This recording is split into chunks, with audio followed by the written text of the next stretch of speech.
Təsviflənməyən feillərdən məstər. Məstər nədir? Məstər həm feilin, həm də ismin xüsusiyyətlərini daşıyır. Yəni, iki nüqtəsinin xüsusiyyətini daşıyır və ismin sualına cavab verir. İsmin nə sualına cavab verir adətən. Və feillər də lüğətlərdə məstər formasında verilir. Məstərin özünün xüsusi qrammatik göstəricisi və yəni özünün şəkilçisi var. Maq şəkilçisidir. Bəzən maq qarşımıza maq formasında yox, ma formasına çıxa bilər. Bu nə zaman baş verir? Bu o zaman baş verir ki, məstər şəkilçisi, yəni maq şəkilçisi mənsubə şəkilçisi ilə işlənsin və ma üstəgələr mənsubiyyətlə qarşımıza çıxsın. Yəni məsəl üçün onun oxuması bu formada. Məstər həm ismin, həm də dedik ki, feilin xüsusiyyətlərini daşıyır. Bəs ismin və feilin bütün xüsusiyyətlərini daşıyırmı? Əlbəttə ki, xeyr. Feilin hansı xüsusiyyətlərini daşıyır? Feilin qrammatik məna növlərinə görə dəyişir.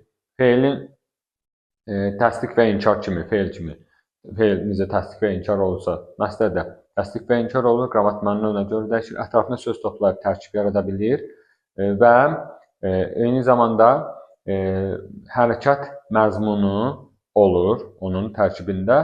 İsmi aid xüsusiyyətlər isə, yəni fikir verirsə, məstər feilin heç də bütün xüsusiyyətlərini daşımadır. Misal üçün, zaman şəkillərini qəbul edə bilmir.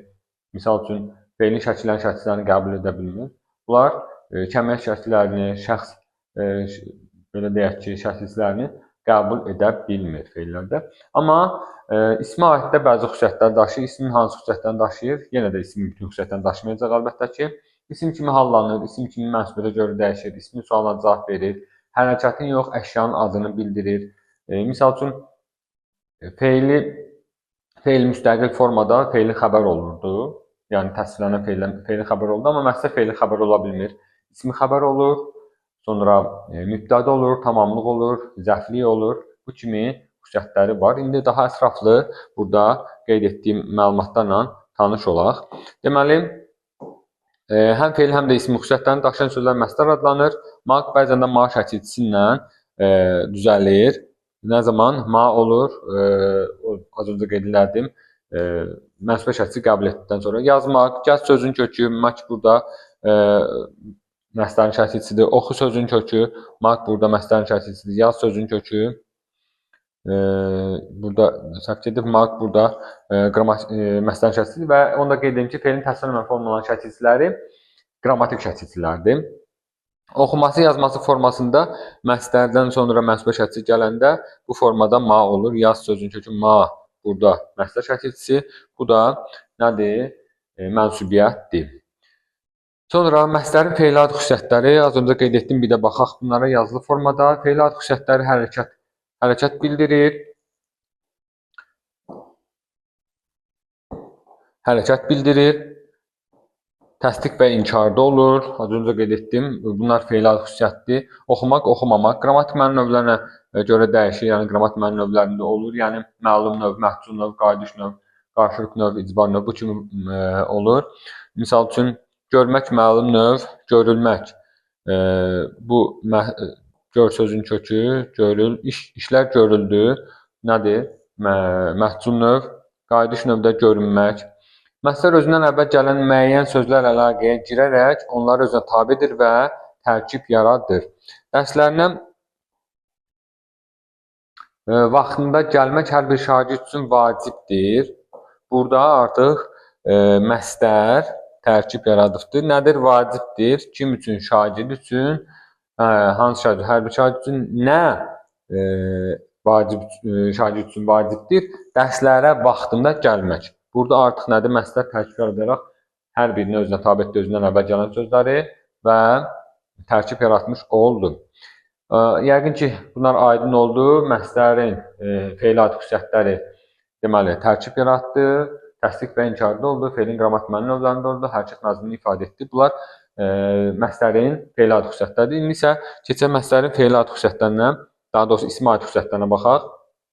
Məsələn, ismi aid olan xüsusiyyətləri hansılardır? Əşyanın yox, hərəkətin adını bildirir və nə sualına cavab verir. Az öncə qeyd elədim. Nə sualına, ismin ancaq nə sualına cavab verir, kim, hara sualına cavab vermir, ancaq nə sualına cavab verir və əşyanın yox, hərəkətin adını bildirir. Hər suala cavab vermək hər bir şagirdin baş ucalığıdır. Burada suala cavab vermək nədir? Məsləhətdir. Mənsubiyyətə görə dəyişir. Mənim yazmağım, onun danışmağı, danış sözünün kökü maq, burada məsləhət, burada mənsubiyyət şərtisidir. Hallanır. Oxumağın faydası, oxu sözünün kökü maq burada məsləhət, burada yerli çaldı. Sonra qoşmalar işlənə bilir. Gəzmək üçün, getməkdən ötürü bunlar hamısı məsləhət burada qoşmalarla işlənibdir. Cümlədə mübtəda, tamamlıq, ismi xəbər və zərflik olur. Bunlar da nədir? Məsləhətin ismi adı olan xüsusiyyətləridir. Sonra yalnız üçüncü şəxsin təkinin xəbərli şəklini qəbul edir məsləhət. Deməli, məsləhətin ismi adı olan xüsusiyyətləri hansılar oldu? Deyək ki, isim kimi əşyanın, hərəkətin yox, əşyanın adını bildirir. Yəni, onun nə sualına cavab verir, isim kimi nə sualına cavab verir. Sonra məsləhət cümlə kimi feilin xəbəri yox, ismi xəbər olur. Sonra mübtəda olur, tamamlıq olur, zərflik olur. Sonra qoşmalarla işlənə bilir, hallanır, mənsubiyyətə görə dəyişir. Şəxs şəkilçilərinin ancaq üçüncü şəxsin şəkilçisini, dır şəkilçisini qəbul edir. Bunlar nədir? Məsləhətin ismi aid olan xüsusiyyətləridir. Sonra keçək məsləhət haqqında ümumi məlumatlara.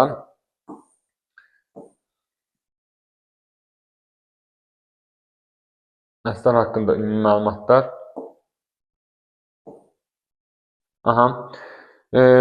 Feillər lüğətlərdə az öncə qeyd etdim.